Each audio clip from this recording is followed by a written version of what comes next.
มกุฏพันธนเจดีย์สถานที่ถวายพระเพลิงของพระสัมมาสัมพุทธเจ้าอยู่สถานที่นี้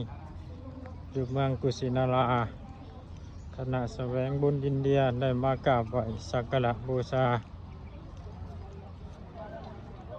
สถานที่ถวายพระเพลิงพระสัมมาสัมพุทธเจ้าอยู่เมืองกุสินาราอยู่ทางใต้อยู่ทางทิศใต้ของเมืองกุสินารา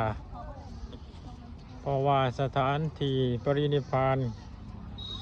อยู่สวนของเจ้ามลกษัตริย์อยู่ทางเหนือ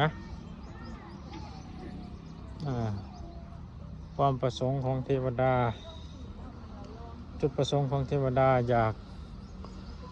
ให้พระบรมศพของพระศาสดามาถวายพระเพลิงอยู่บนนี้จึงได้ยกพระวรกายของพระสัมมาสัมพุทธเจ้าเข้าบุกขึ้นตอนที่เคลื่อนพระบรมศพอันนั้นมากราบไหว้สักการะบูชาแล้วก็สิออกไปสถานที่แบ่งพระบรมศพสถานที่แบ่งพระอาทิตย์ธาตุอีกสถานที่หนึ่ง